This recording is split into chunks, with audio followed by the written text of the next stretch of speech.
Good evening. My name's Paul, and I'm Jewish. Being Jewish, I've become really good at identifying those lazy stereotypes around Jews. I've got a nose for it. Quick question. Any anti-Semites in the house? Just the one then. Sorry, I have to ask that as part of my due diligence.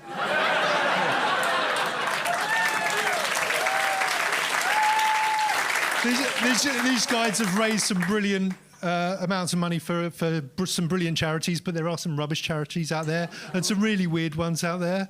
A friend of mine works for a charity who works with some of the sickest, most perverted criminals in London.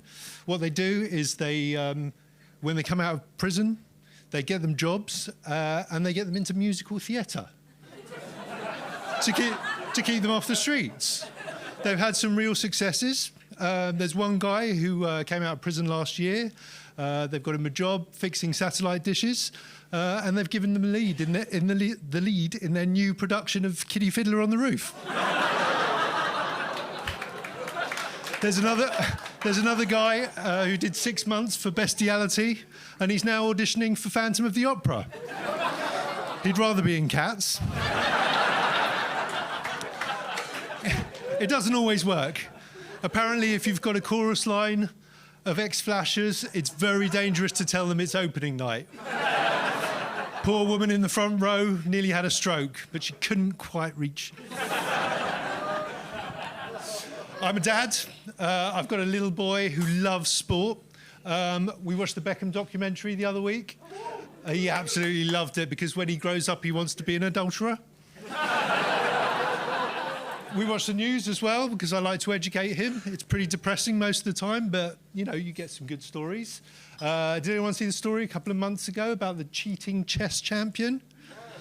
A guy called Hans Niemann was accused of cheating by using vibrating, remote-controlled anal beads. I mean, absolutely wild. I mean, if you're going to start cheating at chess by shoving something up your bum, I mean, you open up a hole. I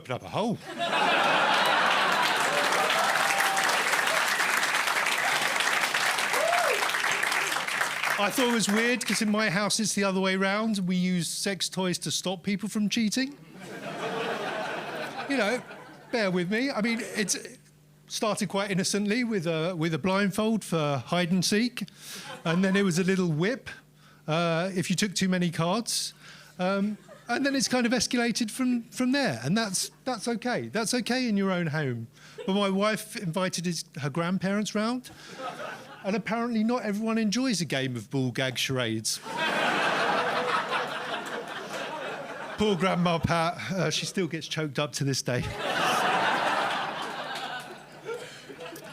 To be honest, in my house, board games are the most exciting thing that happens. In fact, my wife has said we need to spice up our marriage a little bit.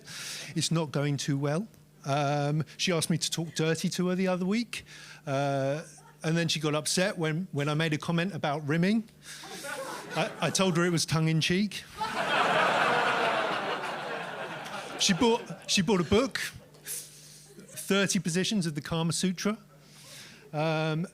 She asked me to read it. I promised I would, but when the time came, I hadn't got around to it, and the only Indian literature I'd actually read was a takeaway menu. It had to do, and it was going okay. You know, I gave her my korma to bed eyes, indulged in a little pilau talk,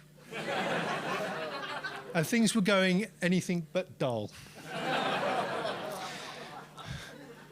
But then she turned to me and said, "What number do you want to try tonight?" 11. And what do you like so much about number 11? The extra papadop. She was not happy, and you can imagine how much sex we had that night. None. I've been Paul. Good night. Thank you.